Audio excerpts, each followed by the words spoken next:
Last week, a relatively unknown band sold out London's 7,000 capacity Alexandra Palace, purely on the strength of word of mouth.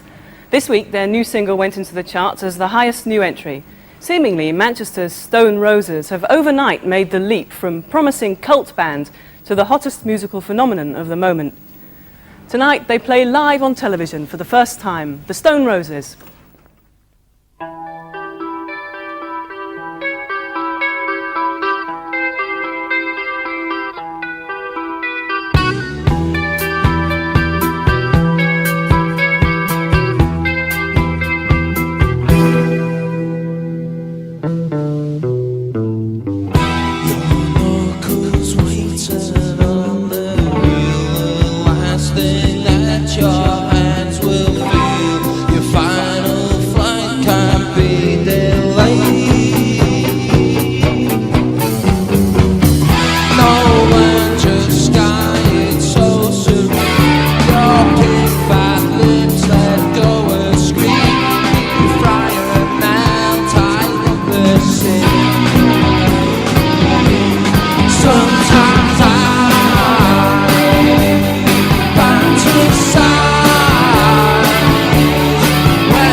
Well, I'm sorry about that. Looks like we've had a power shortage or something, so we'll move on to the next item. And Martin Parr is one of Britain's leading photographers, known for his innovative colour work and for creating a new school of British documentary photography. We're wasting our time, lad. We'll do it. We'll sort it out in a minute. His latest book, The Cost of Living, chronicles how the comfortable classes spend their time and money. But like some of his previous work, the latest photographs are controversial. Critics allege he's exploiting his subjects rather than making social commentary. Amateurs! He has already agreed to take 2 of the photographs out of his current exhibition after complaints from the people in them. Now we'll have the weather forecast in a minute, and of course it'll be 100% accurate and provide all the detail you could possibly want. I've just seen Thomas Schaffenacker preparing for it, so I'm not entirely... Ah!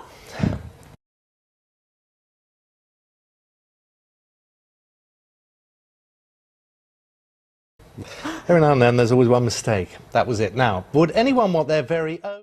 Yeah, it's warm, sunny, summer weather, would you believe? Sounds good. Wendy, thanks very much. And that's all from the London team this evening. We're back tomorrow morning during breakfast. From us here, though.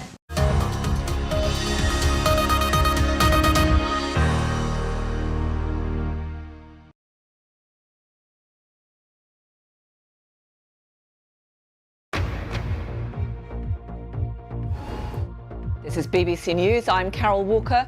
The headlines at 9.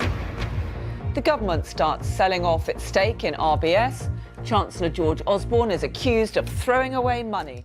Georgie Wordsley is master of the Old Surrey and Burstow and West Kent hunt. Is out hunting this morning in Lingfield in Surrey. Good morning. Good morning to you. That's a bit of a slip of the tongue. I know, I do apologise for that. It's very early in the morning and these things do happen, and I feel exceptionally embarrassed about it, and I'm going to have to try and proceed with the interview now. So apologies for that. Lots of you are mentioning that they'll still be talking about the cunt that the West Kent hunt that shall not be mentioned in 500 years' time. I don't believe it. I don't believe it. Those around Mr. Farage had turned him into a snarling, thin-skinned, aggressive man, and that there was a danger, he said in this article in the Times, of the party turning into, quotes, an absolutist monarchy or personality cunt, and personality cult. What's happening in the course of the next hour? Well, first up after the news, I'm going to be talking to Jeremy Hunt, the Culture Secretary, about broadband. But despite that confidence-boosting victory, Wigan manager Roberto Martinez is warning against complacency. Oh, shut up. Fucking trumpet. Drives you mad, fucking Stanley Clark. I'm going to have to do that again, sorry. I'll go from the top, it'll make it easier. apologies for that clip there. Not entirely sure what that was. You're listening to our morning reports on BBC Radio 5 Live. A bill giving more autonomy to the French National Assembly has adopted, must approve the measures before a constitutional review. I'm sorry, this story is absolute nonsense. I'll continue with some headlines for you. A few of your texts coming in here this morning, an alternative view on the Jimmy Savile story. This texter says, I wish everyone would stop criticising Jimmy Savile. He was a nice man. When I was 8, he fixed it for me to milk a cow blindfolded. That's a strange one. Mm. Well, that was the Prime Minister a little earlier. Let's speak to Gareth Thomas, the Shadow Minister for Civil Society. He's there in our central London studios. Good news, this? I'm afraid I'm not Gareth Thomas. I'm Richard Dodd from the British Retail Consortium, and I'm here to talk about shop prices. Do you know, Richard, that's not happened to me for a very long time, but thank you. At least I'm not a taxi driver waiting outside to pick somebody up. You're absolutely right. Apologies for that, and we'll get back to you a little later. Now, the biggest night in the music calendar, the Grammy Awards, took place in California overnight. The French act Daft Punk, along with the duo Macklemore and Ryan Lewis, were the big winners. They had 4 awards each. Yes, it was a great night for the surviving members of the Beatles too.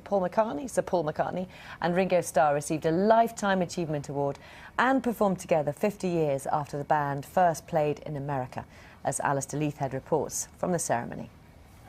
Music royalty come from far and wide for the Grammys. Big names from the past, the men and the women of the moment and the future. Mother and son, and mother and son. Pink in red, Katy Perry in white. From electronic dance to pop country and beyond. It's the music industry's Oscars, their biggest night of the year. Yes, it's about awards, but it's also about putting on a great live show with some of music's biggest names. And it was a great show. Music's It's unusual that you see everything that's been going on. Thank you, everybody, for all your help in the last couple of minutes. You were supposed to see Al Leithhead, and I think you could hear Al Leithhead from California. For some reason, you just saw us. Anyway, with us now... And Tracy and Kevin. And... the whole floor. With us now, BBC Radio 6 presenter Chris Hawkins. And in a moment, when we can sneak him on...